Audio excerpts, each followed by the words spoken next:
My legs go rigid, and he slips his finger inside me, and I hear his growling groan. Oh, baby, I love that you're so wet for me. He moves his finger in a wide circle, stretching me, pulling at me, his tongue mirroring his actions. Around and around, I groan. It is too much. My body begs for relief, and I can no longer deny it. I let go. Owen.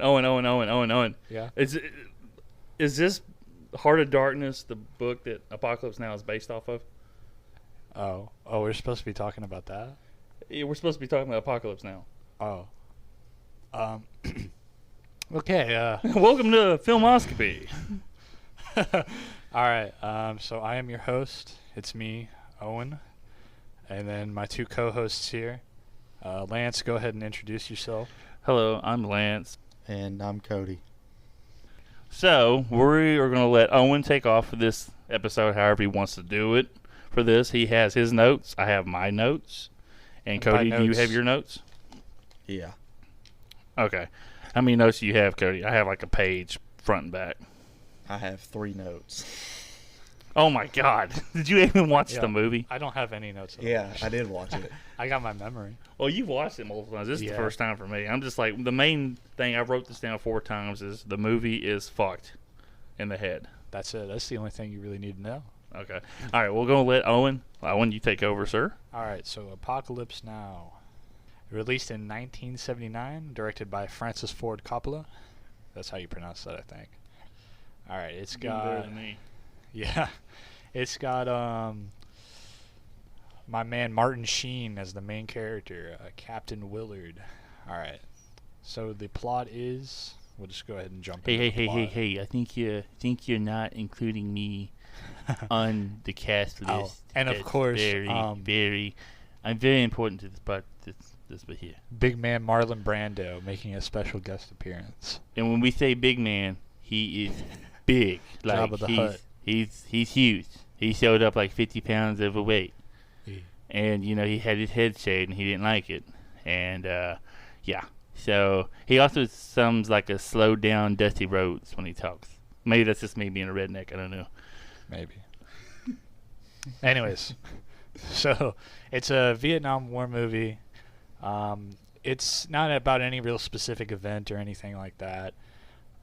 It's really just Francis Ford Coppola's like adaptation of the book called Heart of Darkness, which was a book written like in the 19th century about like some African merchantmen.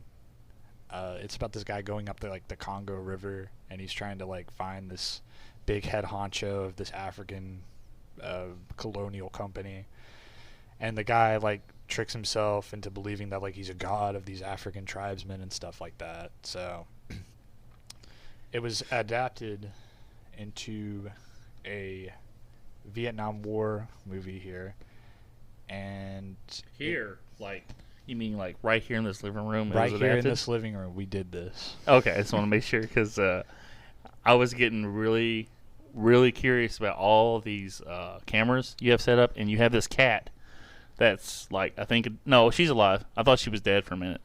But I'm like, is this the tiger that's in the movie that we're like redoing right here? That you keep on the boat.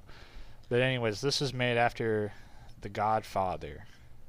This was like, and it basically used pretty much all the funds that Francis Ford Coppola got from The Godfather due to this movie's like ridiculous budget. Hey, Owen, I know there's one piece of, I don't want to miss this piece of trivia, but who was the original director supposed to be? Okay, now this is funny. The original director that was considered was George Lucas, big man George Lucas. You mean the one with the neck roll? Yes. Let's add Jar Jar to this. Let's get Jar Jar in there. Cody, what do you think about George Lucas directing Apocalypse Now? Would you like to see that?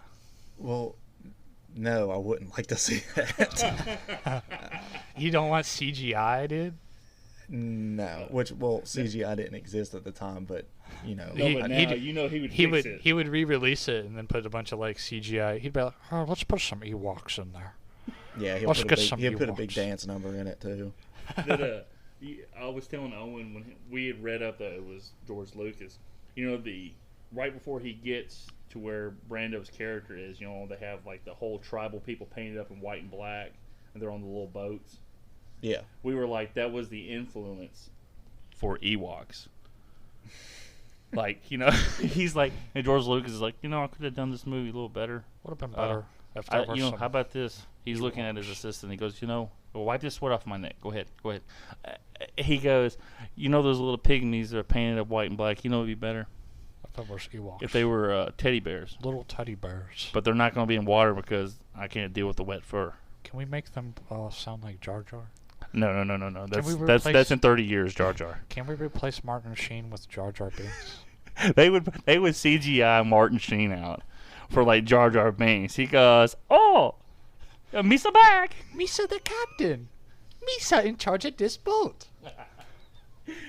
Oh my god. Anyway, let's talk about what we were expecting kind of going into it, I guess. Okay. I guess, well, I mean, I've already watched it so many times since I was a kid.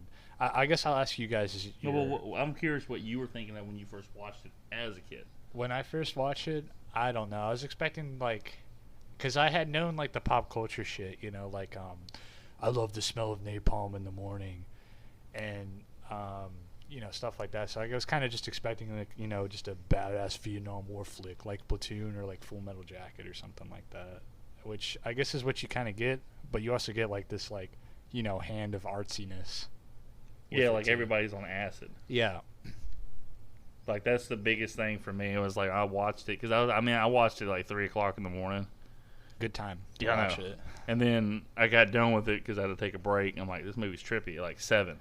It's only 2.5. It took me 4 hours to watch a 2.5 hour movie. It took Cody 3 weeks to watch a 2.5 hour movie. I think I like, because I got home late the night I was watching it, and I had went through, because it's like a 2-hour movie, the original cut. Then there's the re-release, if you guys didn't know, which adds like all these scenes. Like there's this one scene with a French like colonial house that they stay in or something. You guys didn't watch that, did you?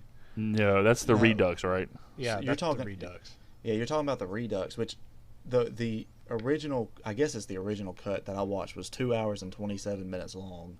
Yes. And then I saw that the Redux was like 3 hours and 36 minutes, I believe. Like, Yeah. holy I mean, look, crap. that's a lot of time to dedicate to something that's not a video game. The next movie we should watch is there's this movie called Once Upon a Time in America, and it's like a 4-hour-long movie.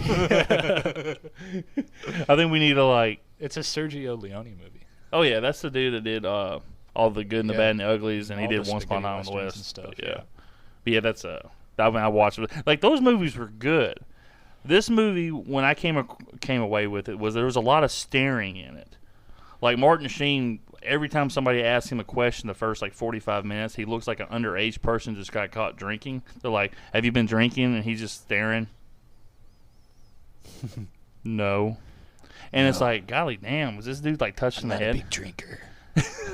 Not a big drinker. I'm straight edge.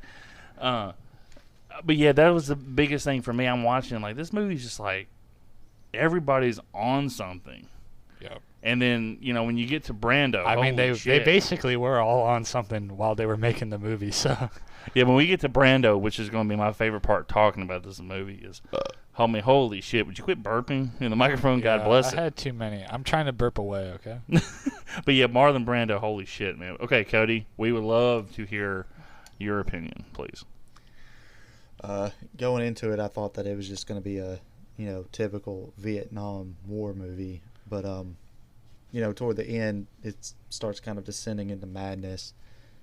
Leading up to it, a lot of the fucked up things that happened, I kind of expected to happen. They didn't make them any less messed up, but it wasn't anything that was necessarily surprising. It was once all like the tribal type people start showing up, and then of course you get to the end where he finally reaches his destination, and everything's just kind of insane. There's severed heads everywhere, and I don't know. It the first half of the movie was extremely boring. Yeah. Even with You didn't like the Robert Duvall's character? And he was looking out for me big time. He's like, "What about Lance? Lance all right?" I mean, the character was great and all, but I just couldn't bring myself to care about anything that was actually happening. Because again, Yeah, there was a lot. It really just does kind of play off like your typical Vietnam War movie for the first half. And it's I mean, almost like they want you it to gets a drink lot from a better fire at the hose. end, but you know. No. Yeah, it's like, you know, they want you to. They have so much going on in this, and I get it's a war movie, and you're supposed to be attached to Sheen's character, but all this crap's going on in the first half. It's like drinking from a fire hose. There's so much like to try to process, and then he gets on the boat and it gets boring for a little bit. Yeah. Until I they saw run into that. the tiger. Like the one point that I saw said about this movie is that it really captures kind of the feeling of war, and that like it's like really bombastic and explosive 1 minute, and then you're just like, you know, completely bored the next minute, and you're just like kind of, you know, there's nothing really happening. Which is fine and all for actual war, but I mean, it's a movie, and when the movie's 2.5 hours long, you kind of need to be entertained, you know. And again, you know, talking about how it's so bombastic in that early scene where, you know, they're flying in and, you know, they're gonna drop the boat and, you know, they want to go surfing and all that. With the classical music part, right? Right at the Valkyries. The battle is so chaotic that it's hard to even keep up with what's going on until they actually get out of the helicopter and they're on the beach. Oh, it was really quick too. The battle. It was like, you know, and then he's over here worried about surfing. And once they like drop off the boat, you know, he's like, "Oh, the waves, man! Look at the 2 points." And like, shouldn't we wait till it gets a little more secure? He goes, this place is secure for surfing. I'm telling you. Where's Lance at? I guess we've already went into the plot. Yeah, we kind of got into the one thing that was hilarious about this movie was at the beginning when Martin Sheen was dancing in his underwear. Yeah. And I'm like, I can relate to this. But I usually listen to music when I do it. Yeah, the real freak out by Martin Sheen. He was like an alcoholic before the movie, and like he like. I can understand why if you're gonna work with this motherfucker. But yeah, this stuff right here, Cody. When we get into it, the shit that Martin Sheen goes through, like in real life, he fucking has a heart attack in the middle of production. He has to get like 30 minutes to get to help. It's some fucked up shit. I mean, that whole part where he's dancing in his underwear. He's literally drunk. Yeah, he's having a fucking like mental breakdown, like, and they're just like recording it like in some like dingy, shitty, like, I think this is the Philippines, like some Filipino hotel room. Yeah, and then he does that little He does the Street Fighter Shoryuken when he hits the mirror. He fucking white boy drywall punches the mirror, and he fucking that's like real blood in his hand and shit. Oh my god, that's that thing right there. And then, did they show him taking a shower? Yeah, the cold shower that they throw him in. Oh, okay, because he goes, and it sounded like an orgasm. I wrote that down. I was really kind of confused. I'm like, I like how you wrote that down. I wrote that orgasm in the shower. I go in parentheses, yelling. Doesn't he just fucking scream? It's like, ah! I mean, that's an orgasm for me. I don't know about you. Okay, the monologues. And he starts, I mean, it's always in his head, and he's like, you know, I really wanted a mission. Yeah, it's real old school like that. It is, but the thing reminded me of Naked Gun. Yeah. Because I watched those movies first, and Frank Drebin's like, I was on my way back to Police Squad. And I'm like, this sounds exactly like Naked Gun, so I couldn't help but not take that part seriously. He's like, it was paying for my sins. I wouldn't ask for another mission. Narration, very old. No one does narration anymore, really. I think we should. Like, I mean, we're kind of narrating this. Did you... There's have you ever seen Blade Runner? Yes. Yeah. It's like Harrison Ford does it. They have a cut of Blade Runner where it's just Harrison Ford narrating, and he says like really stupid shit, and he's like, I was like old tuna that somebody had thrown out. And fucking that's like the first line in the fucking movie. He like really phoned it in because he thought it was really stupid. Yeah, well, he didn't. I mean, I know he thought Decker should have been a human, where the director's like, "Oh no, he's a replicant." That's another discussion. We're getting so off topic. Oh, we're very off topic. All right, let's get into the plot. So the plot is that Captain Willard is back in Vietnam after a little bit of furlough or something, and he's not. I mean, I think his character is more along the lines of like the secret ops. Yeah, he's like a green. He just got back.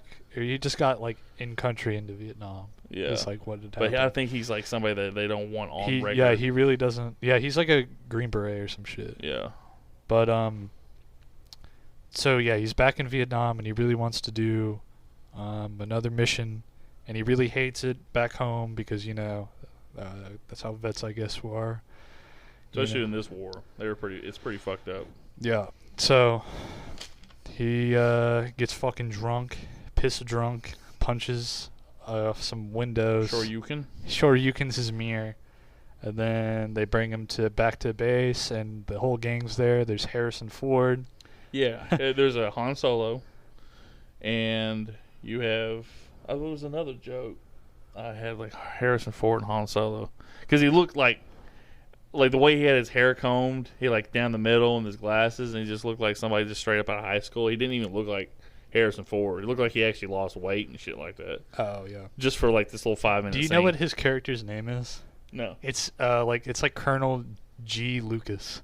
Oh my That's God. his fucking character's name. That's ridiculous. Golly damn, like, you can't get away from George Lucas. I mean, he they doesn't don't have the say neck it, roll. but they don't say it. I think it might be in the credits, and I think his like name tape on his uniform says Lucas. Yeah. You know, hey, Cody, did you notice the guy with the gray hair that said one line in that scene that just kept staring at Martin Sheen? Yeah.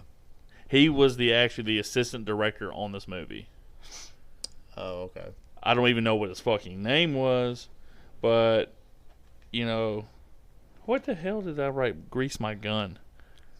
That's a quote in the movie, I think. Anyway, that whole thing. But Martin Sheen, it was just kind of weird because Martin Sheen just kept staring at everybody in the room. And I'm like, if this was a real life I guess thing, they're trying to like portray kind of like, I don't know, your typical Vietnam vet. Like he's really disconnected, and he's always like, when I was over there, or when I was back home, I wish I was over there. Yeah. He's just kind of like, I think he's just supposed to be your like archetypical like Vietnam vet kind of, or Vietnam soldier, really disconnected and kind of like, he's got that 1,000-yard stare down. That's exactly what that is. It's like the 1,000-yard stare. or like you just took a bunch of LSD. Yeah, or the One of the two. either one, or that you're like one's really dramatic, romantic. The other one's he's just a fucking druggie. or you're a crippling alcoholic like Martin Sheen It's really like was. he is in real life. No, but the whole thing with that, it was just like, I felt like you see the Vietnam vets portrayed that way after the war. I feel like they were like, Well, I mean, completely on their shit during it while they're there and all that. Yeah. So, but I get that whole. He's thing. just kind of like this battle weary kind of vet. I don't know. Yeah. So his mission to kill Colonel Kurtz, played by the late and the great Marlon Brando, and they play. Yes. I actually did my best work on this movie, and my favorite scene is the scene where you just hear my voice with the tape recorder, where I go, "I dreamt of a snake going down the razor's edge," or some crazy shit. I don't know what the fuck he's doing, but me and Owen were like riffing. Like, what if he just really needed like chicken nuggets or just pussy, and he'd act normal? Because they're running down the stuff. He's like, yeah, his troops treat him like he's God now, and all this other stuff. And they played that tape where he's saying that weird shit. And what if they cut off the point where he goes, yes, can I just get like just 3 10-piece nuggets? I'm sorry, is this thing on? Yeah, is this thing recording? It's all basically just like fucking random rambling. So like, if he was just a complete stream of consciousness, he'd be like, I really need some pussy right now. I just stepped on a nail. I wonder if my wife took the trash out, and I think my cat is licking my ear. Hello. Is this thing on? Is this thing recording? And it's just like, they cut that part off. They're like, yeah, this dude's fucking nuts. You don't need to hear the last You part. have to kill this motherfucker now.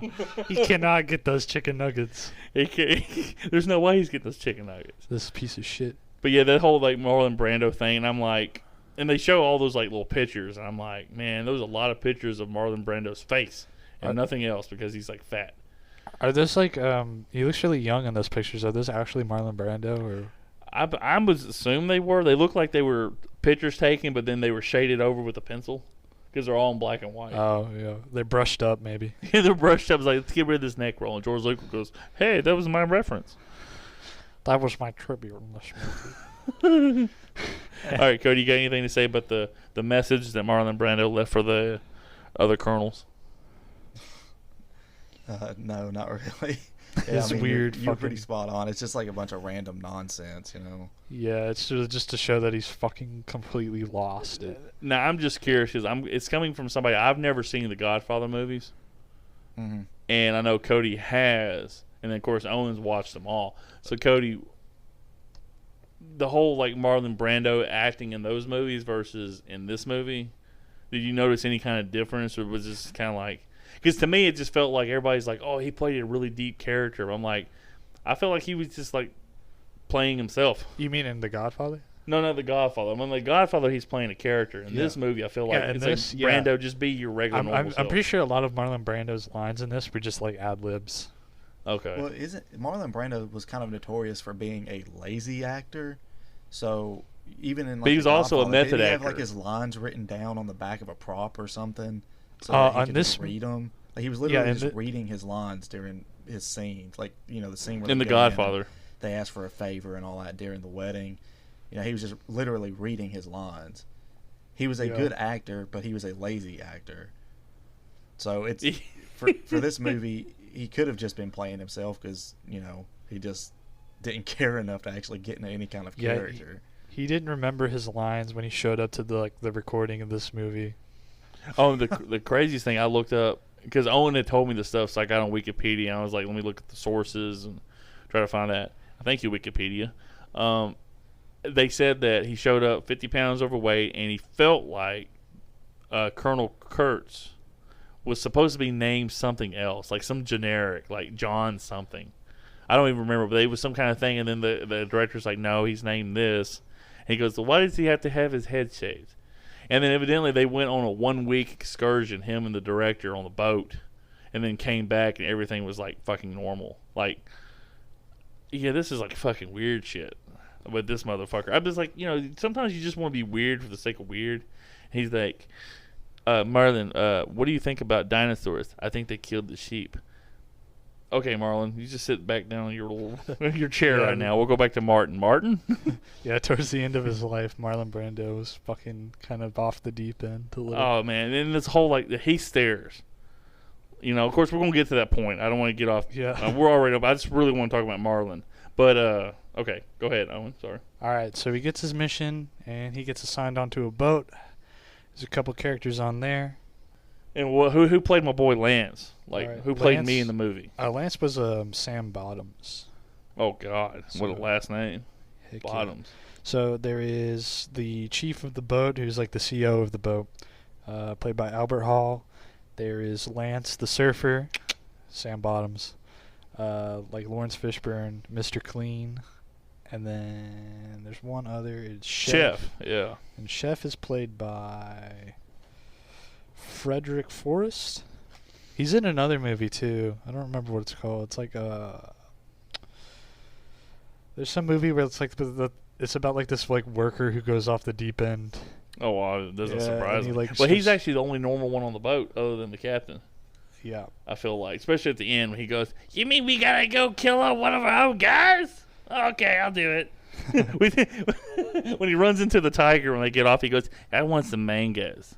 Okay, let's go get some mangoes. And he goes up there and the fucking tiger fucking jumps out of the woods. They He's run like, back to the boat. I want some mangoes. He's like, okay, I won't leave the boat. I'm not going to leave the boat anymore. Not going to leave the boat. And he doesn't leave the boat anymore in the movie. Yeah. He's supposed to be from like Louisiana, but he doesn't have a southern accent or anything. No. And the thing is, they seem like when he gets on the boat, as non-sociable as Martin Sheen's character was with the colonels and all that in that room when they were giving him his mission, he seemed like he was buddy-buddy with everybody on his boat. Like, I mean, Chef was like, hey, man, I want some mangoes. He was asking Martin Sheen, hey, can I go get permission to get mangoes? I got why the fuck you talking to him? I got the feeling like everyone hated Martin Sheen's character, Captain Willard. The boat captain definitely did because he said so. I think, Yeah. I don't know. Because like everyone's like flipping him off and like being like, "Oh, you motherfucker!" Like even the Colonel Robert Duvall's character, Colonel Kilgore, is like he fucking really doesn't talk to Captain Willard all that much, and he's like he just kind of blows him off. But anyways, so Captain Willard has his mission to go up the. That's the reason why no one likes him though, because he's like, where you got to go? He goes, that's classified. Yeah. That's everybody's like, Yeah, oh. he's kind of a hard ass about it. So. I mean, you have to be. If you're like, oh, you're going to go that fucking far? I don't think the guys on the boat would have been like, yeah, let's go do that. Yeah. I wouldn't volunteer for that shit. Yeah. So what's the Dulong River? He's got to go up that and kill the great Colonel Kurtz. Hello. who was supposed to be this like well-decorated military officer who like, you know, graduated West Point and got all these qualifications and stuff. Just really like Didn't he go through like multiple branches? Of yeah, like, he the went through like he military was like service? on fast track to be like a general or something, but then he didn't want to do that. He wanted to be on like the front lines, kind of doing his own thing. And that's what you kind of learn over the course of like the boat ride is that he's very much like a hands-on kind of person. He doesn't like the bureaucratical, and this kind of ties into like the actual Vietnam War, in that like there was a lot of bureaucracy going on. There's a lot of like red tape and shit, and like shit you couldn't do, and like, oh, you have to do this by the book, by procedure, and that's kind of what his character's supposed to be, like the big like the guy who's like, man, fuck all this like bureaucracy shit. I'm just gonna go out there and get shit done. Yeah. Well, I guess he saw the hypocrisy, like with all the other people. It was like, yeah, well, you got to do things by the book, but they would just overstep the book when it suits them. But they would just act like, oh, that's just what we had to do. So he was just like, you know what, fuck your book and fuck your moral ethics. I'm going to do what I feel is right. Yeah. Even though I'm fucking insane and overweight. Yeah, a big part of this movie is like pointing out just like a lot of the hypocrisy of like really Americans in the Vietnam War. Because Yeah. like basically the whole fucking point of this movie is like, okay, this is like Francis Ford Coppola's take on the Vietnam War, like fucking every aspect of it. So it has like little just things that make you think of the Vietnam War, like aspects and shit. Like a big part, like I said, is the hypocrisy of American troops in there. And there's a lot of parts in the movie where like Americans will gun down, I don't know, civilians or Viet Cong or something, and they'll be there dead and dying, and they'll be like afterwards, and they'll be like, hey, we gotta patch him up, we gotta save him, after they just got done like fucking blowing him away, you know? Well, yeah, and a lot of the violence is instigated by the Americans. Yeah. Which, you know, later on you see that, especially when they're inspecting that boat, and Oh, God. I guess what's his name, Mr. Clean or whatever, opens fire Yeah. on the boat, and it's just like unnecessary. Yeah, and a and fucking puppy. yeah, just for a puppy. And then afterwards they're like, man, we gotta bandage her up, and you know, the whole point of Captain Willard taking out the pistol and like coup de grace the girl was that he was like, you motherfuckers just machine gunned down this entire family on this boat, and now you're gonna worry about this shit. Well, yeah, and on top of that, he told them not to stop in the first place, and they did. And because they Yeah. stopped, they just murdered a bunch of innocent people. Yeah, like Captain Willard's journey throughout this movie is like, it's basically him seeing the same shit. I like to think that it's him seeing the same shit that Kurtz. that Kurt saw, and him like becoming more Kurt's like in his thinking. Right. Yeah. It seemed like at the beginning of the movie, like, Martin Sheen's character he sees the hypocrisy, but he himself's looking for direction. Yeah. And like everything that he's reading about Kurtz is like, man, this sounds like my type of guy. Like this is like, it's almost like if he wasn't supposed to go kill him, this would be the type of person he'd like to follow. Yeah. So, Yeah. which is kind of weird with the whole. I still want to get to the grease my gun. I can't remember what the fuck. I don't know what you're talking about. Grease wait, my wait, gun. yeah, never mind. That's with the Playboy bunnies. Oh, okay, yeah, now I remember. But yeah, when they fucking, yeah, they grabbed the puppy, and like I said, when I found out about the water buffalo at the end of the movie, I'm kind of asked Owen, like, they didn't kill the actual dog, did they? Because the dog just disappeared. And, I don't think they would. you know, if they did, when Francis, how do you say his name? Francis Ford Coppola? I Yeah, think? when he dies, I'm going to travel to his grave and piss on it for the dog. Like, if the dog actually did die, because I didn't see anything else with I the mean, fucking the dog. reason why the buffalo died at the end, I think it was already like a ritual that they were doing, and they just like recorded it because Francis Ford Coppola was like, this would be cool to put in the movie during this time. Yeah, I really didn't need to see the water buffalo. I mean, they're like, Yeah. it's supposed to be symbolic. Yeah, or it's some kinda shit. Like, look, nasty. dude, this whole fucking movie is symbolic. I don't need one last symbolism when you kill the fucking fat cow that is Yeah. Marlon Brando. I mean, because he was like, hey, that's the symbolism. The fat cow is Marlon Brando. Marlon Brando is the fat cow. It's like, you fat piece of shit. It's like, but yeah, Rest in peace, Marlon Brando. By the way. rest in peace. Yeah, R.I.P. But yeah, the whole boat thing, and it was just like Martin Sheen's character was just like, fuck this. You know, he had no qualms about it. Like, they're sitting there faking, like, all the sympathy. Like, oh, we got to save her now after they shot her. And he was just like, point blank. Fuck it. Yeah. That was the thing about his characters, like you guys were saying. But a lot of his character has a lot of reluctance in this fucking movie. Like, he wants a mission. He gets a mission. But he doesn't know what he's going to do when he gets there. He openly questions it in his mind. Yeah, so there's the seeds of doubt are already there. Yeah. I think a lot of it that allows his character to sort of change, because in the beginning of the movie he's very much a good soldier, if you want to call it that, where he's going to obey every order no matter what, even the orders to never acknowledge that he was, what was that mission called? He went to Saigon or whatever. Yes. So like even when the officers show up and in the beginning they question him about it, he never admits that he was part of that mission or that the mission even exists. But throughout the movie, I think because he's not really part of a group, yes, he is assigned to be with a group, an escort group. He's not necessarily part of their squad, so he's able to observe a lot of the just horrors of the Vietnam War, as a bystander almost. So by the end, he like you've said, he's kind of changed his opinions on everything. Yeah, and then when we get to the ending of this thing, I can't wait, because like I said, me and Owen talked about it for like 30 minutes in the office at work, talking about like the whole note that Brando left behind in his notes, because he wanted all that paperwork to go back to his son, which is another little story me and Owen made up about Marlon Brando's kid in this movie. But go ahead, Owen. Okay, I wanted to talk about the big battle that they have. Okay, so that was fucking crazy. That must have cost like $1 trillion fucking dollars to film all that shit and have all those like helicopters flying in formation, all those explosions and shit. We're talking about with the big battle with Colonel Kilgore. Yeah, okay. Yeah, that thing was pretty fucking nuts. But then he's like, he's so worried about the damn like surfing. Yeah. And then he's like, that's a like a really good just his whole character is just like this big gung-ho asshole general, like meathead general kind of guy who's like, there's he loves Lance though. He does love Lance. He loves me. He loves his surfing man. He loves this little surfer boy. He's like, "Hey, little surfer boy, come here, I got something for you."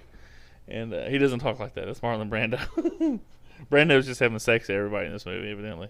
Yeah, the only time I think fucking Colonel Kurtz shows any emotion other than like gung-ho like assholeness is like when he's like fucking sitting on the beach about to surf, like after the napalm fucking explodes, and he says that line, "I love the smell of napalm in the morning," which is another like victory. Yeah, the gung-ho asshole thing.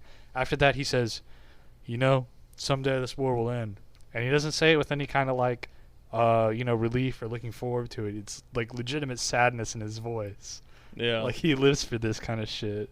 And you remember when they showed him when Martin Sheen was doing his little voiceover, if that was Martin Sheen, he could have been his brother. We gotta get to that point a little bit later on. We can just talk about it now. Oh, okay. Well, Martin Sheen's, he had the heart attack during the production of this movie, and his brother had to stand in for him. And his brother did part of, if not most of, the voiceover for this movie. And then Francis, we'll just call him Francis, the director, he said that even now when he watches it, he can't tell which one is Martin, which one is his brother. Like, that's how fucking, like, how much stress and everything they put into in this fucking movie. He originally wanted, like, Clint Eastwood and Steve McQueen to be a part of this movie, and they're like, nah. Dude, Clint Eastwood as the main character would have been pretty badass. Yeah, but Eastwood was like, nah, I'm not leaving the States that fucking long. You say that about the voiceover, and I don't want to be like, well, I'm able to tell the difference or anything like that, but there's a part, I don't know, maybe it's an hour into the movie, where the voiceover, it very jarringly sounds like someone different. And I thought to myself, is someone else, is like a different character narrating right now? And then the next time the narration comes back, it goes back to that same tone. I don't know if it was just because they used a different tone of their voice or whatever for that moment, but it seemed inconsistent with the rest of the narration. You spotted that out. That's Martin Sheen's brother probably chiming in. Or it might be Martin Sheen himself. I think Martin Sheen's brother did most of the voice lines. Okay, so it could be, yeah. So it's either Martin Sheen did most of the lines, and then what you heard was Martin Sheen's brother, or vice versa. It's all his brother, and then that was just Martin Sheen. Because, like I said, he was recovering from a fucking heart attack during the middle of this fucking production of This this fucking movie. stressful, crazy production. Yeah, it's fucking nuts. Where they were gonna use actual dead bodies at the end of the movie to decorate the fucking. We're gonna go complete like Poltergeist. Did you know that, Cody? They were gonna use all those dead bodies at the end of the movie were supposed to be real cadavers from the Philippines, fucking some coroner from the Philippines. Yeah, somebody was like, dude, we can't fucking do that. I think they took one of the producers. Someone finally drew the line. It was like, look, Francis, let's not go too far. You already killed a water buffalo. I don't think it was Coppola's the director's choice. I think it was one of the producers had bought just fucking dead bodies, and somebody was like, hey, that's fucking too far, man. That's fucking nuts, man. Golly damn. Yeah. I mean, he's making everybody fucking method actors in this fucking movie just to get through it. Yeah. Which is kind of I mean, it's for the time, I get it, but I mean, shit, dude, acting is acting. Yeah, it's pretending to be something you're not. This is a very auteur film, Shit, more like autistic. I would like to have that argument with the producers. Well, look, it's cheaper just having these real dead bodies. How about the actor goes, okay, that's fine. You get in the water with them, and then we'll do it after you. No, I'm sure it was probably cheaper because what they did do, all they did was hire fucking it's cheaper. extras. You go steal bodies. All they did was take extras and make them make up them as they were dead and shit and fucking. But you don't have to pay dead people, so it'd be cheaper for the real dead. But you'd have to pay the coroner and shit for This is fucking Vietnam, dude. What the hell are you talking about, coroner? They just This is grabbing. They just killed. Actually, they just fucking killed random people in the. They killed a water buffalo. Yeah, they were just killing people in the fucking movie. It's oh, fuck this, man. This is actually a snuff film. This is a snuff film. Oh my god, that's ugh. This has real sex, not simulated sex in it. When Marlon Brando gets his little chicken nugget boy. Owen's lost for words over here. It's good. I'm just gonna let you laugh about that. It was great, dude. Fuck you. All right, so the big battle happens. It's this fucking big, loud thing. Yeah, they played Ride of the Valkyries, which is famous pop culture now. Just kind of more to cement Colonel Kilgore. I mean, his fucking name is Kilgore. Jesus Christ. But just further, more to cement the fact that he's just this gung-ho, very American badass type of fucking soldier. All of our big name generals and shit. I guess he's just supposed to embody that. Oh yeah, Martin Sheen. I'm hearing the voiceover. I lost his point originally. That's where he goes. You kind of knew that nothing would ever happen to this guy over here. He had a fucking rabbit's foot shoved up his ass or something. Yeah. So, yeah, there's this really good scene in there that ties into what I said earlier about the kind of hypocrisy where it's after he's laying down all those death cards on the bodies of the dead Viet Cong soldiers. And he comes up to another Viet Cong soldier who's wounded, and this Arvin, this South Vietnamese soldier's hey, you can't give this guy, or he goes up to him and he's gonna give this wounded Vietnamese soldier water, and then this South Vietnamese soldier's hey, you can't give him water, he's Viet Cong, that's fucked up, we already killed all these motherfuckers, you can't show them kindness. He was wanting to give him just patty water. Yeah, he's dirty you can water. drink from the patty. And then he's no, anyone who could stand up to me is a badass. And he's handing him the water. He says something along the lines of anyone could stand up to me holding their guts in, or while holding their guts, can drink out of my canteen. Yeah. And he's just pouring it. No, he doesn't even pour it. He's about to do it, and then someone distracts him. He's hey, the way, or they say the Lance the Surfer's here, and he's and he just stops. So they're gonna blame that on me. Yeah, it's all your fault, motherfucker. Fuck you, yeah, he slings a bunch of water in the air, but never actually gives any to the soldier. Yeah, that's the perfect fucking, really what they're going for with the hypocrisy thing. It's oh, I care so much, but wait, there's a badass surfer here. Never mind, fuck that shit. Remember right before that though, and they had, the photographers keep going, act like you're fighting. Right before the fight. That's that was actually Francis, the director. Yeah, I figured it was. I didn't know that, but yeah. I thought it was pretty cool. I'm like, oh wow, he's just like, yeah. I figured he would look like some like cracked out dude like Kubrick does, but he actually looked normal, Yeah. like a normal. He's like, yeah, I just keep assumed going. he was fat. Oh yeah, I mean, I'm assuming all directors are fat. Look with George Lucas. Yeah, I usually assume directors are fat for some reason. Unless they're like new directors, like Yeah, the ones that haven't got rich, they haven't eaten. They're like, we're starving for our art. the fucking like Disney directors and shit. But Then they get fucking huge. Look at James Farvo. uh Not for James. I don't think this is John Farvo. I fucked up. The guy Yeah. that did Iron Man and all that. Anyway, go ahead. okay. But yeah, we got through the patty water. How you were saying that's just the epitome of the American attitude towards Vietnam. Yeah. People in general, not just the Viet Cong or South Vietnamese. Yeah, there's this very They're like acting like, oh, we care. We're doing this for you, but they're really not. yeah, winning the hearts and minds kind of shit. So it was a fucking useless war. Shouldn't even fucking gone in. This is not a political podcast. like Vietnam's a modern political fucking thing. Oh yeah, so fucking Eisenhower. fuck Eisenhower. That motherfucker. He made us fucking. He did not take our boys out of Vietnam. He did not, and he did not create the fucking highway system that Sarah at work said that he did. So fuck you, Sarah. I'm just kidding. I love you, Sarah. And then they're out there surfing. Which is USA. just like fucking nuts. Charlie All these don't surf. explosions. I'm like, golly damn. I can't wait for somebody who was like, I was like, is this where Lance is going to get killed? Because I didn't know Lance was going to be like the fucking one dude that survives this movie. I'm like, well, I guess this is where he's going to get killed off. And that's all he fucking cares about. Kill, what's his name? Kill what? Kill Gore. Yeah, it's just like, the waves, man. Just, just talking about the waves and Look shit. at those waves. I'm like, holy fucking shit. I love his fucking character. I mean, it's stupid. hilarious, but I'm like, golly damn, let's somebody kill him. No, That's just my opinion. that's just my opinion. But then, okay, so getting to that point, and then the little boat trip, which is funny, there's a part where he's like, I thought they gave me the wrong dossier. And Martin Sheen's doing that.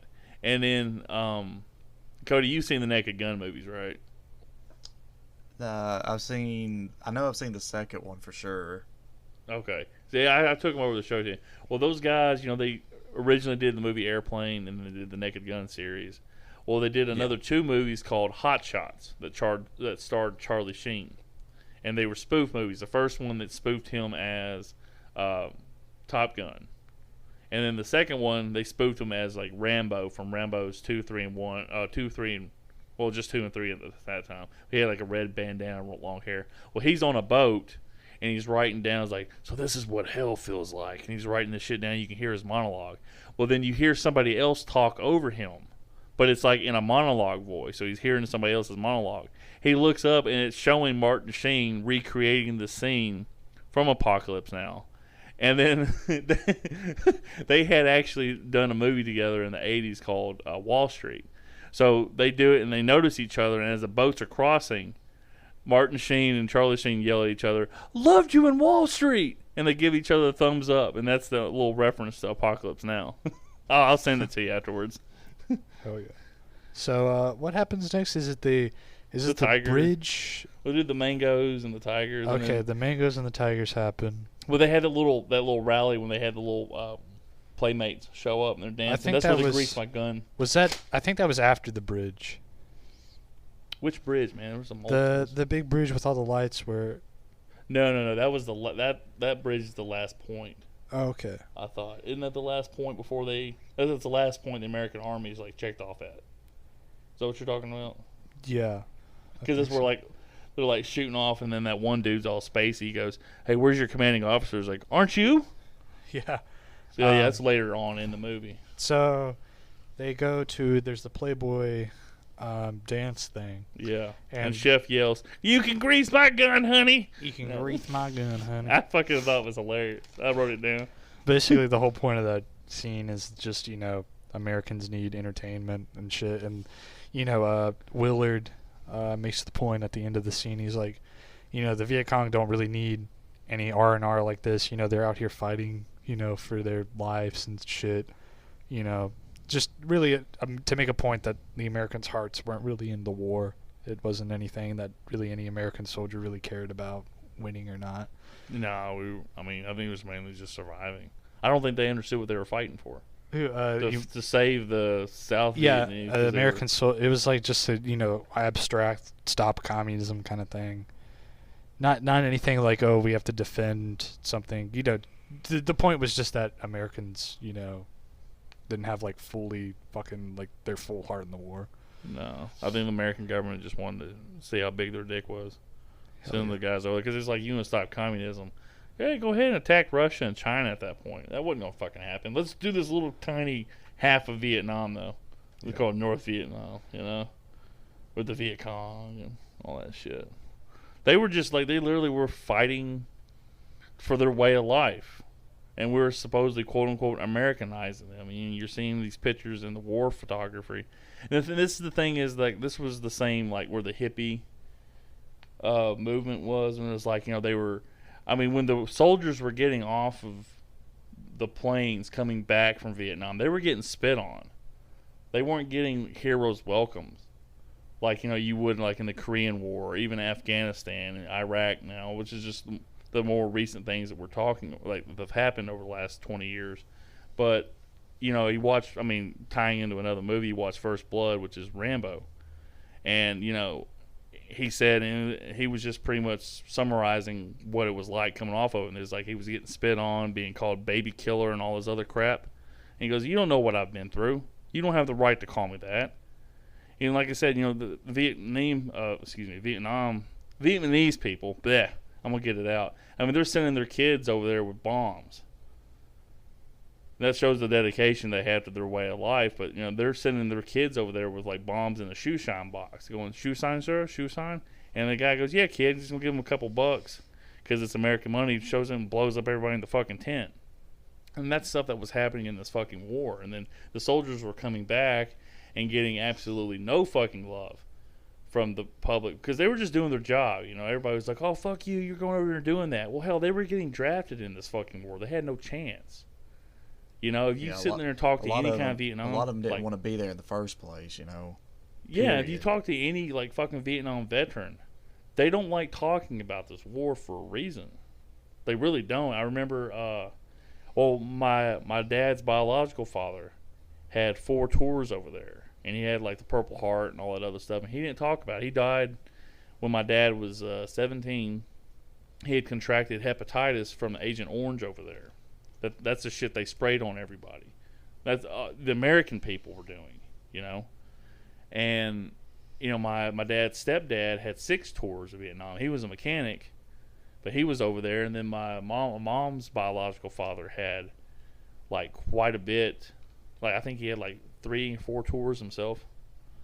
And, I never met him or anything like that. But that was just a thing that just didn't talk about it. I remember asking an ex-girlfriend's grandfather who had fought in the war. Just a random question. I can't remember exactly what it was. And he was like, yeah, it was a real bad time. And that's literally all he fucking said. He didn't expound upon it. They don't want to talk about it. It was pretty fucked up shit. And they weren't getting any support from the general public, but probably not even much from their own government when they got back. And you have like all these little halfway houses they send the guys to, Vietnam veterans. But a lot of those guys were just cracked out of their minds, unfortunately, It was a fucked up war. It shouldn't have happened. I'm not going to get on a big tangent. But, if you're, like, drafted into, like, the way they were treated was like, okay, you're the ones that made this decision when it was really just the fucking government. And that's the thing that's just kind of irritating. And then, of course, like you said, you're in no man's land over there, especially, like, where Martin Sheen's character is going. Like they're getting further and further into it. The boat captain doesn't want to fucking go, but he has to. Of course, if he had found out, I don't think he would have went that fucking far. There's a lot of part, like in this movie, there's a lot of things you sit there and you go, oh, well, what if they knew, like, when we get to, like, Martin Sheen's character meeting Brando, and the whole thing with Brando's character, like, dying of malaria. If he had seen Martin Sheen and he wasn't dying of malaria, would he have let Martin Sheen kill him? Spoiler alert, sorry if you've been listening to this podcast, haven't seen the movie yet. Spoilers. Spoiler, Brando dies, but it's like, would he have done that? And would these people on the boat would have just lived if the captain was like, all right, get off the fucking boat, I'm not taking you any further. And they wouldn't, because the thing is, like, of course, when I call him Matrix, but Mark Lawrence Fishburne's character, he's listening to his mom on the tape recorder as they getting shot up, and it's really fucked up. Like that scene, I mean, I know he killed, those people on the boat and all that stuff like that, but still hearing that, like hearing his mama saying, giving him family updates and all that. Yeah, he was just a kid that was like his character. I mean, that scene was kind of fucked up, and that's the kind of shit you kind of run through, Like that part really got me. Of course, Lance goes, "Where's the fucking dog, man?" And he's still spaced out on that fucking acid he took. And Yeah, I'm like, after that fucking part where he's like, "Hey, I just took all that acid," his fucking character like just changes and he's just a fucking whack job. I mean, he's doing like the Karate Kid shit before the movie even comes out. He's just like, "Oh, The original Karate Kid." Oh my god! And of course, Chef is just like the only normal fucking one left. Even then, he's still fucking whacked out. Yeah, but at least he when they get to the point where I call them the little pygmies, but when they get to where the agglomeration of Viet Cong, South Vietnamese, and American soldiers that Brando has stored up, like Lance just like fucking joins in. Is like, "Hey everybody, like everything's cool," Yeah, and he's just, Chef's like, the only chilling with one them that's all. like, "Oh god, okay, I got 8 more hours for I call in the airstrike."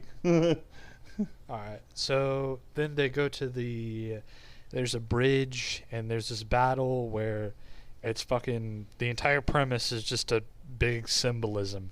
And the battle is that these American troops are fighting these Vietnamese troops over this bridge, and every night the Vietnamese blow up the bridge and the Americans rebuild it.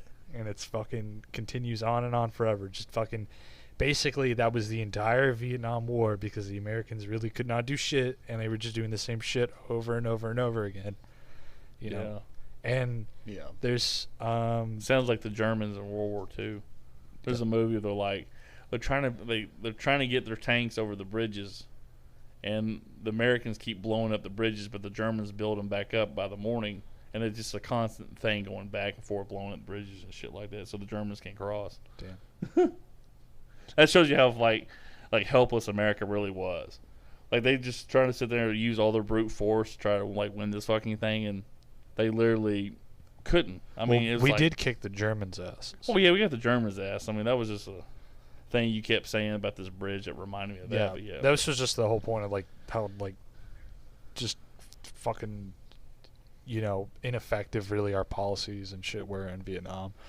There's this guy who shows up to these two guys like shooting a machine gun. Martin Sheen's character. Yeah, he Martin goes up Sheen's there 'cause he's character, trying to find the CO. Yeah, he's trying to find the commanding officer of this detachment of American soldiers here at this Because battle. somebody's supposed to have like extra orders for him. Yeah, That's the something thing. like that. Yeah. Or no, But- he gets his extra orders as soon as he gets there, but he's like, 'Cause that male for s- dude's like, here. yeah, but for some reason at the beginning he just really wants to find like the CO of this like bridge fucking thing. So he gets there, and then this character called the Loach, Is that what he's called? or is it the Roach? Or The is it- Roach. It's the Roach. Yeah. The Loach. I'm like, what the fuck The is that? Loach, dude.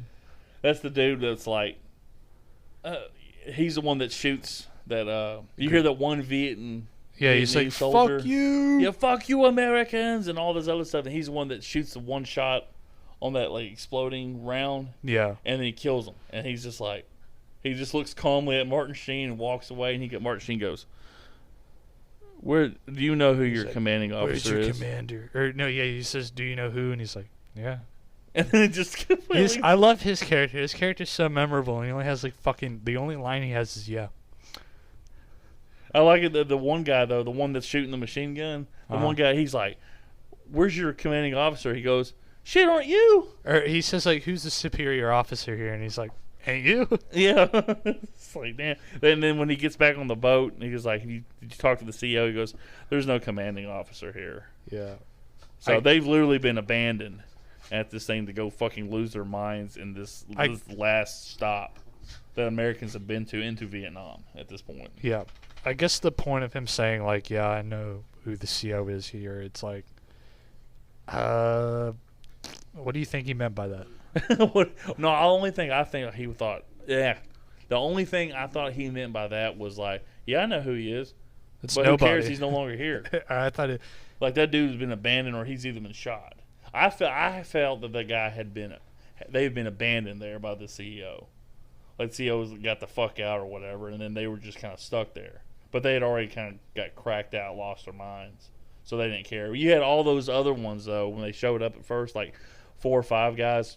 Hey, come take us! We're ready to go. Oh yeah. But then you had the other guys firing the gun. Like the other ones, like fuck it, like they were just waiting. Yeah, to that die. shit was fucking crazy with the guys running out to the boat. I forgot about that. Yeah, that shit was a little nuts. Cody, you still there? Yeah, I'm here. Hello. Hello. What do you think about? At any point, was there anything that had surprised you from like them getting on the boat, the long ass boat ride, and to the point they got to this last American checkpoint? Nothing surprised me really. Again, a lot of that was. It was just to be expected from a Vietnam War movie. Nothing was really shocking. The funny thing, they were playing like wasn't it kind of like carnival music at that last army post? Yeah, it was like all fucking weird. There were like Christmas lights everywhere and shit. Yeah, that just shows how fucking cracked out they were at that point. Yeah. Those guys hadn't had any quote unquote R&R in a while. Let's just start using military terms and shit. Um, It was Oscar Charlie Delta over there, man. Now, I think this is after that part. They're floating on the boat. Well, not floating, but the boat's driving. But before they get attacked by the wooden spears, you know, those little the tribal people just trying to scare them away with little toy they're spears. like little there's arrows. Little arrows, I mean. There's a thing that looked like a bunch of skulls. They had all these little houses that were like kind of built into the water, into the river, you know, like the big pillars. But there was like one scene, I can't remember, it looked like it was skulls kind of lined up in like a big pyramid little thing. It had candles all around it. Do you remember that scene? No, I think you mentioned this earlier, and I'm still like, what the fuck was he talking about? Yeah, dude, I swear, I thought it was skulls kind of stacked up in a truck. Did you notice that, Cody? It was like right after the army post. It's right before they get like attacked. Was it just like in the background or some shit? Well, I remember the scene where they get attacked by like all the fake arrows and stuff, but I'm not sure exactly what you're referring to. Yeah, it's right before that scene because it was like as the sun was coming up, they're like floating through this little thing. You see like a bunch of like lily pad or I don't know frog pad lily pads is what they're called. Yeah. Yeah, lily pads, and you see like a few of these like they almost look like outhouses. But it was just a really weird scene, man. I wrote that down. I remember it. I just don't remember whatever happened. I remember Lance doing his dancing on top of the boat. Hell yeah. With his little butt flap.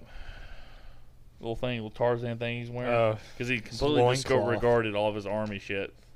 He said, fuck that shit. He's one with nature. He is one with nature, and he's like, oh, is what I just kind of put in my head what he was saying, because you can't hear him, obviously. Yeah. So I think we got up to the point where we're seeing the native people painted up in white and black. And what did you say this was symbolic on the little boats? When they open up, it's supposed to be like the gates of hell opening up or something like that. I think that's like what Francis Ford Coppola said himself about it. Not sure if it means anything, though. I wonder, I mean, of course, he could just be like after the fact, oh yeah, that means we were out of Twinkies. It's like the fucking lady who made Harry Potter is like, oh, she's Oh yeah, she changed everything afterwards. Like, Yeah. oh yeah, Dumbledore's gay. Dumbledore's gay. And there's like no signs of that for the first like 10 years of reading the books or anything like that. Like, oh, he's gay. He takes it in the butt, which is fine. But it's just like, I feel like Not you're that just there's doing that anything- after the fact. Not that there's anything wrong with that. Oh, there's nothing wrong with that. It's just funny to me. I just think like she changed like George Lucas. A lot of the shit's after the fact. He wants to change it. They should CGI Hermione is CGI, black like, a picture of his or boyfriend. something. Like there's like, see, he was gay the whole time. But it's like the whole George. Yeah, they just have a guy behind him the entire movie. It's George Lucas sitting behind him. That's his like, boyfriend. Yeah, fuck George Lucas. Fuck George What Lucas. he did to Boba Fett. Anyway, For what he did to Jar Jar Binks, that motherfucker. Jar Jar survived. No. Not respectfully. So we get to real quick because we gotta get to That's not Austin. Hooper. What's the first name? Is it Austin Hooper? The actor's Do you name? mean Dennis? Dennis Hooper, what the Hopper. fuck? Dennis Hopper. I said Hooper, Is his didn't I? name? Yeah. Whoops. Oh yeah, that's the photographer. He goes, "Hey man, you got cigarettes, man? How's it going, man? He I haven't was seen anybody in a while, man." he was on coke throughout the fucking whole movie. The actor requested coke. How I swear, this movie's so fucking cracked out, man. I swear. man, he's a crazy man.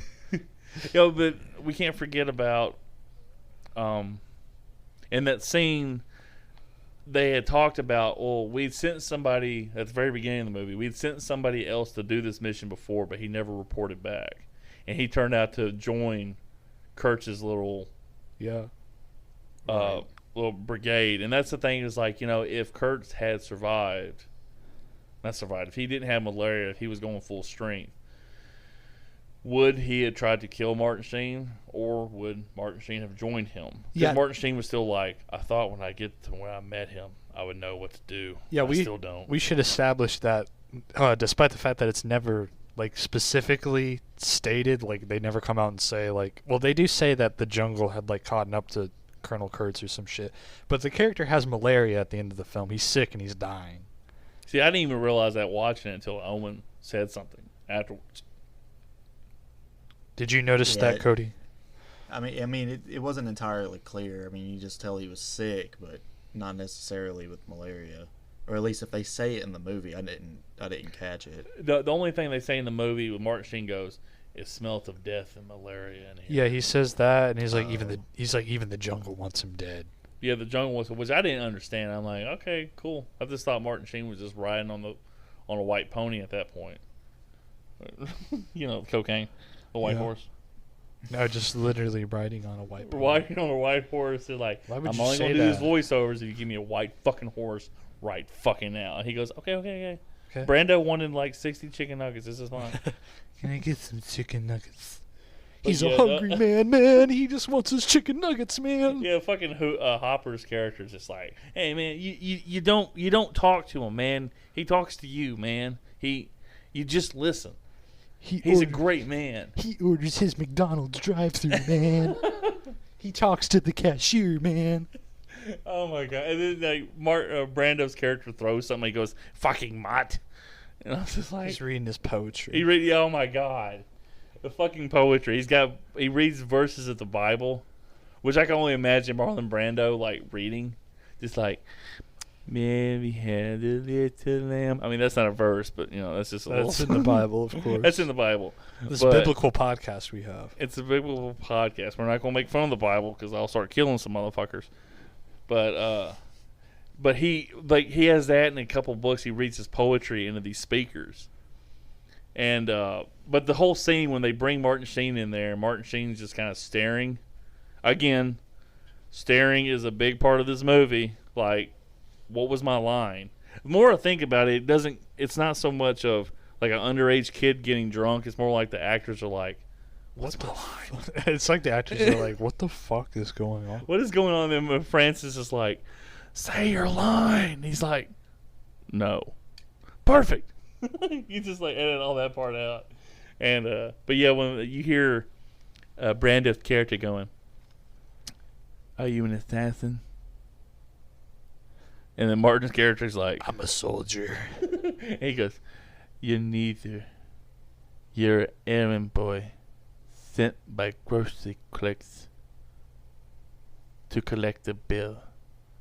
And I'm thinking, what the fuck? Of course, at this point, I'm already 2 hours in this fucking movie. When I hear that, I'm like, okay, I'm checking out. It's just like, this is just some random shit. Oh, God, it was so funny, though. All right, so they see. But he's there. He's on his knees in front of Brando. Damn, that's hot. Well, he is. He's like, and he says, and Brando's just staring. That's, I mean, if you watch the trailer to this movie on YouTube, that's like the last scene they show before they do the whole like title and all that stuff. Is the Brando staring and saying that grocery clerk line, and it's just like, oh my god, man! And he does these like, it's not clear. Like they tie, like Sheen up to the, like he's in, okay, What I don't understand, first off, he's inside like this kind of like bamboo little jail cell they have built up. Yeah. And then that's when Hooper shows up. He goes, man, he likes you, man. I know that for a fact, man. He's letting him smoke a cigarette and all this other shit. But then next thing you know, he's tied up to the bamboo thing. Like he's outside of the cell. He's sitting down with his arms tied up. And that's when it's raining. Yeah. I didn't quite understand. I'm like, that whole part's not kind of... It's raining and it's not raining. Yeah, it's very like... Can it just make up its fucking mind? Well, it's not so much that. It's just the whole, like... I don't know, man. It's just... And then more... It's like nighttime. He's outside of the jail cell, but he's tied up, which makes no sense. And then Brando walks up, does that whole, like... He's painted up like he's G.I. Joe.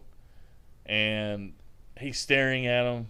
He walks to Martin Sheen's left, around... the little jail cell that they have made of bamboo, and then, oh, by the way, here's Chef's head. Yeah, and he puts just it inside fucking of like his lap. throws it into his like He's like, oh, I forgot to give he it to doesn't you. present it to him. He just like sneaks it up on him. He's like, here you go, hot potato style. That's the thing. I mean, like, why walk around the jail cell and then, oh, by the way, I forgot to give this to you. Sorry. He's like, here you go. And then Chef's just like, It's a really good fucking head sculpt too. Like it actually looks like his head. because they actually killed him. Yeah, the actor's fucking actually dead. He died in This this was movie. a snuff film. We talked about this at the beginning. Would you pay attention? This is your podcast. I forgot. Cody, go ahead and just chime in on anything Brando, because this is the best part of the movie. Opinions on Brando. I mean, I think we covered it earlier on, but the only significant thing about him in this movie, I feel, is that they were kind of trying to hide him. You know, earlier in the movie, he's like looking at a picture of him where he's like masked in shadow. You know, almost like they wanted to surprise you that Marlon Brando was going to be in a freaking Francis Ford Coppola movie.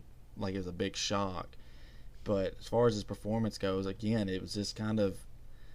I think Marlon Brando was just an odd guy, you know? So he seemed like he was probably just being himself and being a lazy actor. It very much felt like he wasn't playing a character. He was being himself, didn't it? Because he didn't read the book. And that was another thing Right. Owen was telling me. What didn't you say, like, the director and him was like, you didn't read the book or some shit like that?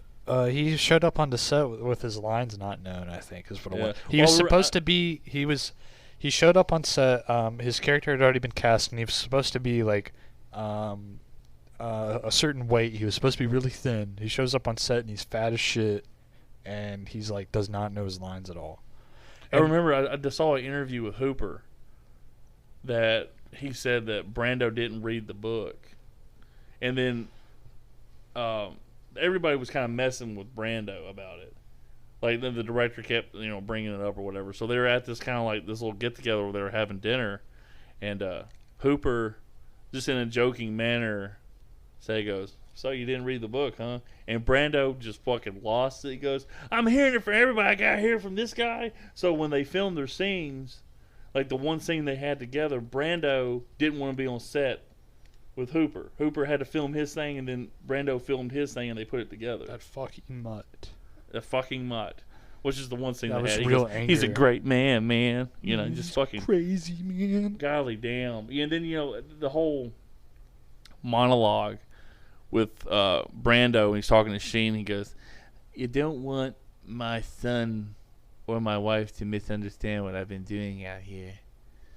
And, he's doing this as like, you have the right to judge me, but you don't have the right to judge me, but you do have the right to kill me, or some bullshit like that. And I'm like, this motherfucker's tied up. Like, how's he going to kill you? I think.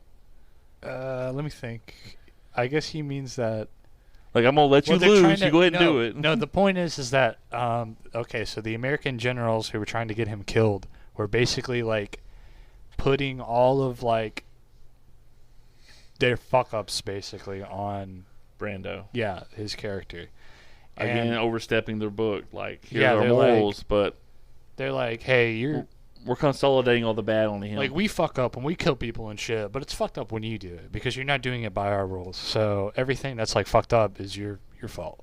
basically. Yeah, which is he doesn't want his son to do So it. what he's saying there is he's like, don't be a fucking hypocrite, dude. I mean, like, we're both murderers, you know? Yeah, Like, we're all murderers. yeah, like you're judging me as a murderer because I killed he killed like 3 Vietnamese. Like That's the thing. They're pissed off. The double agents, but he knew Yeah. they were double agents. yeah, they really were double agents. Yeah, and they even said like, well, after that, all the activity stopped out of his camp. Like Yeah. he pinpointed the 3 people, killed them.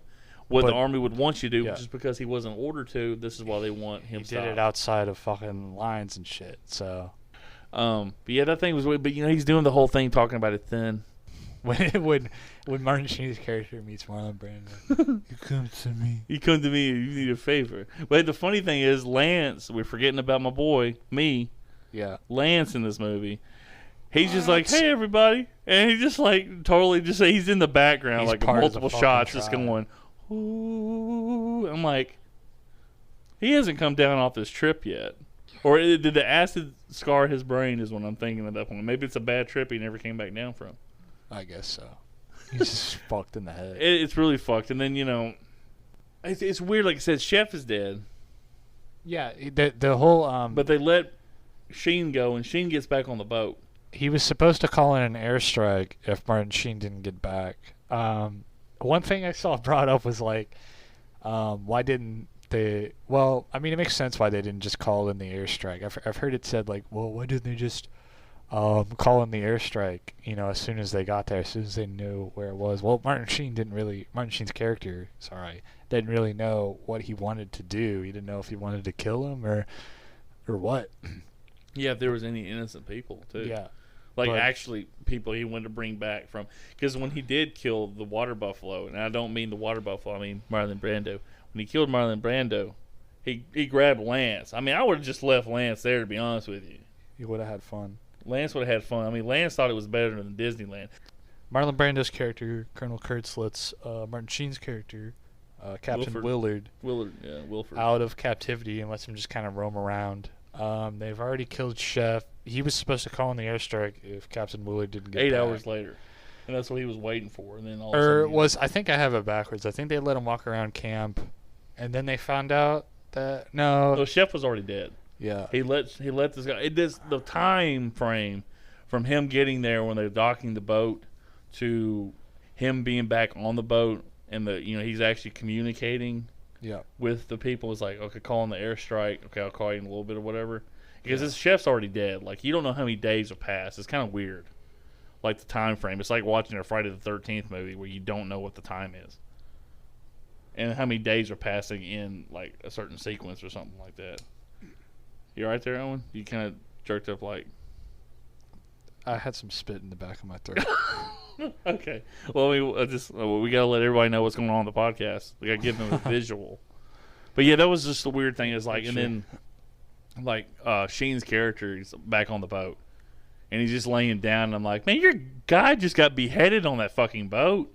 Like, why aren't you leaving or doing anything? That just shows you how cracked out everybody was. And then Sheen pops up out of the water dressed up like G.I. Joe. Yeah. Like he's Rambo before Rambo. Yep. And he's like, and then Here they're having he's- the thing where Marlon Brando's going, they criticize us for killing people, but they also criticize us for writing fuck on our airplanes or some Yeah. shit like that. Just another thing about the hypocrisy and shit. yeah. Of course, Martin Sheen's character has already decided to kill Colonel Kurtz. Well, he decided to kill him because Kurtz wants him to kill him. Yeah. He kind of got the sign language, which does not come through at all in the movie that you think Kurtz is actually dying. I didn't think Kurtz was dying. I mean, he's like coughing on his bed when you first see Oh, he's him. coughing, but hell, he's fat. I was just like, well, I'll do that. I'm not Yeah. dying. Sometimes you just lay down and cough. He's just laying down. I was like, excuse me, there's too much honey mustard on that one. Sorry. I have to wipe this water on my head. But yeah, that was the thing. I didn't know Kurtz was dying in this movie, which kind of Yeah. changes the whole thing on. He wanted to die as a soldier, as a warrior, Yeah. which I mean, Martin Sheen still sneaks up on him and starts hitting him. Well, I with- mean, there's still like fucking combat, melee fucking fighting. with yeah, the no, but I machete. mean, I figure like if he wants to die like a soldier, you'd look at each other and you hear. Well, I guess he just didn't you'd want to hear- die by like fucking going out by malaria. Yeah, but I'm thinking about like he wants to die like a soldier. Wouldn't you rather have like a fight like in Street Fighter, Yeah. where you hear the guy goes You just punch a set car. fight, you know, Yep. and he had the little health bars, but he just snuck up on him and hit him a couple times with a club, and then Brando's like, The horror. I'm like, what the fuck? So yeah, they don't call in the airstrike. There's this one. He grabs Lance. He Yeah. does not forget me. Yeah. Martin, thank you The very cat. much. There's a rumbling in the apartment. It scared the shit out of me. It's his cat. But yeah, Martin Sheen did not forget Lance. Very thankful for that. He's like, look, you've had enough time in Disneyland. Let's get you home. Our co-host would not be here. I would not be here if Martin Sheen did not save me. So shout out to Martin Sheen. Thank you very much. Loved you in Wall Street. But yeah, the whole thing, and then the whole like the papers that he's taking back, Yeah. like that big ass folder or packet, wherever the fuck you want to call it. It looked like a final to like a medical exam that he was taking back, and in the middle of it, he's just flipping through the papers, and written in red is like, "What? Kill them all." Yeah, it's like blow, kill them all, blow it up, or something like that. Bomb them all, some shit like that. Yeah. So it's like, I thought it was Marlon Brando's character being like, "Yes, please, just fucking destroy all this shit." destroy what he's created. Yeah. But I don't really know what it means. yeah, because I thought, because you could go like all the way deep. He's like, blow it all to hell, kind of like everything on the planet. But yeah, it's just like, blow it all to hell, like everything. Or did he actually want him? Like, how in the hell does he know about the fucking airstrike? Yeah, I don't know what it means. Maybe it's like a quote, like an historical quote or something. This historical quote saying blowing them all to hell. I have no fucking clue. I'm just thinking, like, well, I read that in the history book, blow them all to fucking hell. And written in red, like, it looked like blood in the way he written it. Yeah, it's But nail polish though. It's nail Marlon Brando's got a lot explaining to do. He had nail polish, chicken nuggets. So yeah, but other than that, he does the whole. He gets back on the boat, and everybody's just, like I said, going back to the staring thing. He just killed their leader, and they're just staring at him, and they bow to him like he's the god. He bested him in combat, so I mean that was their fucking like martial god. So like of course they'd that be wasn't like combat though. Cody, do you think that was combat? that was Mortal Kombat. Cody, say yes. It wasn't really combat. It was more just like a Like a sneak attack, right? He fucking fatality'd his ass, just like that fucking water buffalo that actually died. Okay, man. Look, I don't want to reference the water buffalo because it's actual. Finish him. Yeah, it was pretty nasty though. I mean, the way they like zoom in on its fucking. Yeah, I mean, he did all the stuff. It'd be kind of weird if it was kind of like, oh man, film that. That's kind of cool. No, they were like, let's film it from all these different fucking angles, bro. Like, oh, you're about to sacrifice that motherfucking buffalo? What if Cool, they did like dude. that? You know that thing where like it's like I guess it's like the repeat shot where they fucking like they're going down on its neck and then they Yeah, like fucking do it again and again from different angles. Yeah, that was pretty rough, man. Ugh. So yeah, he kills Captain Willard kills Colonel Kurtz, and then they sailed away with Lance in tow, the two surviving members of the mission, and then it ends with. But he turns off the radio too. Oh remember? yeah, the jet pilots and shit are like, hey, can we get the coordinates for the airstrike? And then Hey, we're about to bust our nuts here. Come on, let us know. yeah, What's and the Willard's coordinates? like, shut the fuck up, bitch. I didn't order a fucking pizza. I didn't order no fuck. I ordered chicken nuggets. I ordered some fucking chicken McNuggets from McDonald's. So he turns off the radio and they're going down the river, and it ends with Owen's stomach hanging out of his shirt right now. yeah, so's yours. He just shitted. Anyway, but yeah, that ends this really fucking weird movie that Owen had us.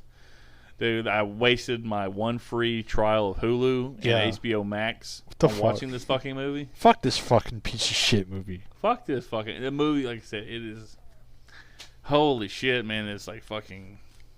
I mean, it's definitely worth a watch. No, I like this movie. I actually liked it.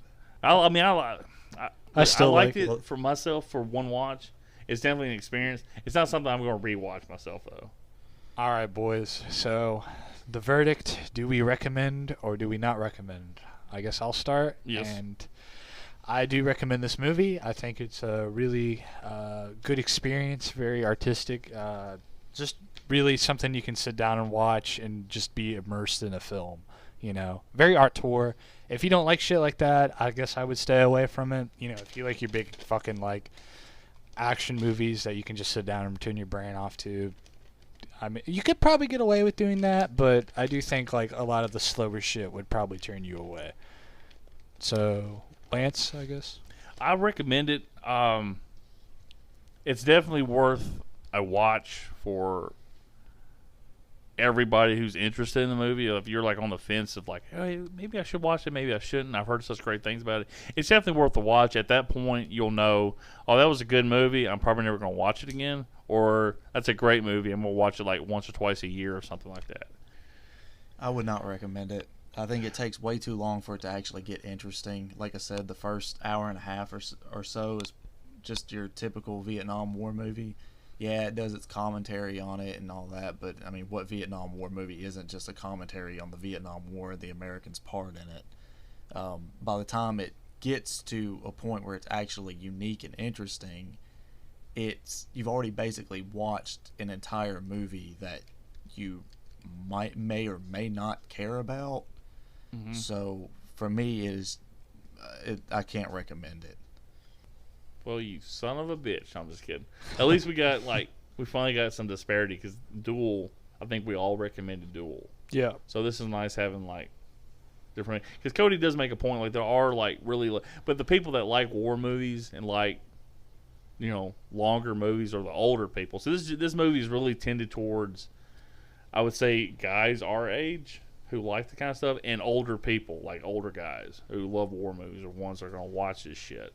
You know what I'm saying? You're not going to find many like 20-year-olds or late teenagers are going to sit there and be like, let's watch Apocalypse Now. I think this was also like a really early war, because filming took place like in '72 while the Vietnam War was like still going on. This movie was released like pretty much like just off the tail end of the fucking end of the conflict. Well, So it was 79 though, wasn't it? that's when it got like released, right? But like filming had I think production had started by like 71, but that's when Lucas was involved. yeah. I So don't think Fran did not get involved until like 75, 76. that's Because still like Fishburne just the end though. Fishburne would filmed his stuff when he was 15, and by the time the movie came out, he was. It said he was 17. 14 on the sweet ass I read 15. as on the actual factual Wikipedia page. Okay, no, I just don't, because I mean, hell, 14. I could say see 15, man. 14, your voice probably hasn't completely cracked yet. Balls dropped. Shut the hell up. But yeah, it's definitely, it's out there, man. It's really fucking out there compared to but Cody, I'm curious from your perspective, because you've seen The Godfathers. I haven't. It's the same director. I mean, Brando's still in it. How would you compare like watching The Godfather to this? Would you recommend The Godfather? I would recommend The Godfather, but it is also a very slow movie. It has its moments where it gets interesting, but there is a lot of dialogue in The Godfather. I think. Are there like really lull parts though, where it's just like a character in his monologue, like it is this movie? I'm just There's like, I mean, it does, and then you'll have like your big like traditional gangster moment, where there's some random characters being gunned down in the street or, wherever it may be, but it's like really there's quick. a lot of there are a lot of lulls in that movie. But you find it more interesting than this movie? Yeah, I do. Okay. I was just curious because, like I said, you'd seen it, I hadn't, and it's just kind of a, like I said, it's the same director, because you can sit there and watch, like, we're not going to, unless somebody suggests it, but like the spaghetti westerns, which is, the good and the bad and the ugly, they're like almost 3-hour movies, and it's a trilogy of those. I fucking love that movie. Yeah, I mean, my dad loves those movies too. But you have another movie, Once Upon a Time in the West, which came out a couple years after those movies. But it's a Western, but it's a different actor, and it's a little bit of a different tone. But they still have, it's the same director, so they still have the same moments where it's kind of flat, and then you have action and kind of flat, and then there's some humor, yada yada. I didn't know if it was like that when Francis with his movies, like there's almost a formula, even though he probably doesn't mean there to be a formula to him, where you So kind of pick up I similarities. don't think It's like a so. style, I I mean, guess. Yeah. Okay, I was just curious. So our next two movies are The Grudge from 2004 and The Mm. Wrestler, which I believe stars Mickey Rourke. Back in 2009. Now I'm just curious, when you when we're doing The Grudge, are you wanting to watch that Japanese version too and compare it on your end, or No, you just no, want us to worry about the because 2004? if we ever do Ju-on, it'll be its own thing. All right. Is it really that much different? I'm just curious. Yeah, I don't know. kinda. I've never seen it, so the plot's pretty similar, but I think the scares are a little different. Oh, okay. I was just Because curious. I've seen both. that's the end of the episode. Follow us on Twitter at Filmoscopy Pod and subscribe.